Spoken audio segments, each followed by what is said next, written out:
Hello friends, मैं doctor Dinesh आपका स्वागत करता हूं अपने ऑफिशियल यूट्यूब चैनल कायाबंधु पर। फ्रेंड्स, एक ऐसी बीमारी जिसका मॉडर्न साइंस में सिर्फ एक ही ट्रीटमेंट है, वो लोग बोलते हैं हिप रिप्लेसमेंट करा लीजिए, that is AVN, avascular necrosis.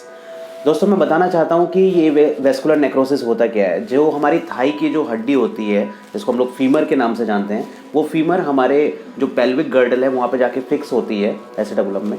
तो उस पर्टिकुलर एरिया में ब्लड की सप्लाई चोक हो जाती है। वहाँ की जो आर्टरी होती है वो कहीं ना कहीं वेजोकॉन्स्ट्रिक्शन में चले जाती है, जिसकी वजह से ब्लड सप्लाई ना मिलने की वजह से वहाँ की बोन जो होती है वो डिजनरेशन में चले जाती है और पेशेंट को पेन होने लगता है और पेशेंट फिर डॉक्टर के पास तक जाता है।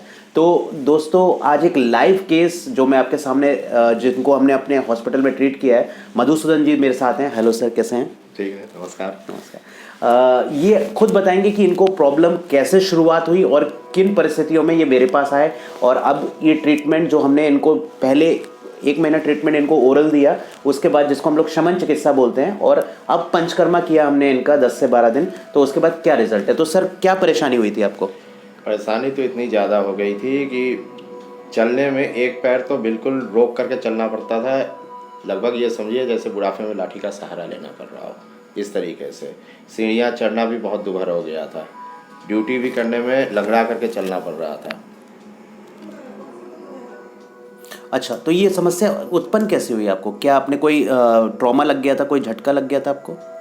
एक बार वजन कुछ एक्स्ट्रा था जिसे कई लोग मिलकर नहीं उठा पा रहे थे, तो मैंने बैठे बैठे ही उस पर पूरा लोड ले दिया था। तो उसी समय मुझे ऐसा एहसास हुआ कि जैसे इस जगह पे कुछ हुआ है। ओके। तो मैं उस समय तो काफ़ी देर तक रिलैक्स होकर बैठा रहा। ऐसे आमतौर पर ठीक हो जाता है, लेकिन वो चीज़ पहली बार ऐसा हुआ जो ठीक नहीं हुआ। अच्छा, तो पहले मैंने आपको 1 महीने की दवा दी, उसमें आपको कितना रिलीफ मिला? उसमें इतना रिलीफ हो गया कि जो मुझे बिल्कुल चला नहीं जा रहा था वो बेटर हो गया। अब चलना शुरू हो गया, लेकिन वही है, लंगड़ाने की आदत बनी रही। ओके। अभी यहाँ पे 10 से 12 दिन जो आपका ट्रीटमेंट चला पंचकर्मा, इसमें कैसी अनुभूति हुई आपको और क्या क्या आपने अनुभव किया यहाँ पे? इसमें तो मुझे इसके साथ साथ और भी कुछ साइड जिसे बेनिफिट कहते हैं वो मिल गए। मेरा पेट काफ़ी ज़्यादा निकल गया था। वो काफ़ी कंट्रोल में आ गया है। ओके। मेरे आंखों के नीचे ये स्वेलिंग ज़्यादा होती थी, वो भी काफ़ी कंट्रोल में आ गई है। ओके। प्लस जो रात में मुझे सांस लेने में नाक से दिक्कत होती थी, मुंह से लेना पड़ता था, उसमें भी काफ़ी कंट्रोल आ गया है। ओके। तो यहाँ का वातावरण आपको कैसा लगा हॉस्पिटल का? ये तो बिल्कुल घर जैसा वातावरण है। इसमें हॉस्पिटल वाली वो चीज़ ही नहीं है जो अलग से, यानी कि कोई दवाई की स्मेल या इस टाइप का। ये बिल्कुल स्वच्छ जैसे घर का वातावरण होता है। ओके।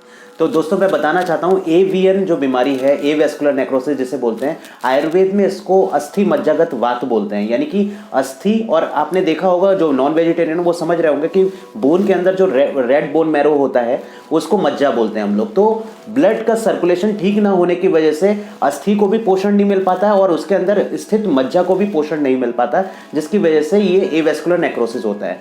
आयुर्वेद में हमारा मानना है कि जो हमारी वहाँ पे आर्टरीज हैं, जो स्रोतस हैं, वो संकोच गुण के, वात के संकोच, वात जो दोष होता है हमारा, उसके संकोच गुण के कारण वहाँ पे वेजोकॉन्स्ट्रिक्शन में चले जाते हैं, और जिसकी वजह से जो उत्तरोत्तर जो धातुओं का संवर्धन होना चाहिए, रस से रक्त, मांस, मेद, अस्थि, मेद से जो अस्थि का संवर्धन होना चाहिए, वो कहीं ना कहीं नहीं हो पाता है, जिसकी वजह से अस्थि भी क्षय में चले जाती है, यानी कि डिजनरेशन होने लगता है, और मज्जा का भी डिजनरेशन होने लगता है। तो ऐसे कंडीशन में हमारी जो ट्रीटमेंट रहती है, जो ट्रीटमेंट गाइडलाइन रहती है, वो वात के संकोच गुण को कम करना, उसको खत्म करना, साथ में अस्थि और मज्जा जो क्षय को प्राप्त है उसको हम लोग वहाँ पे धातु संवर्धन करते हैं। तो ये हमारी चिकित्सा है। तो ये हमारा वीडियो बहुत इंपॉर्टेंट है उन पेशेंटों के लिए जो एवीएन के कारण जूझ रहे हैं और कहीं ना कहीं हिप रिप्लेसमेंट की तरफ जा रहे हैं। तो मैं चाहता हूँ जो भी इस तरीके के किसी पेशेंट को जानते हैं वो ज़्यादा से ज़्यादा इस वीडियो को शेयर करें ताकि ये नॉलेज सब तक मिल पाए। Thank you so much.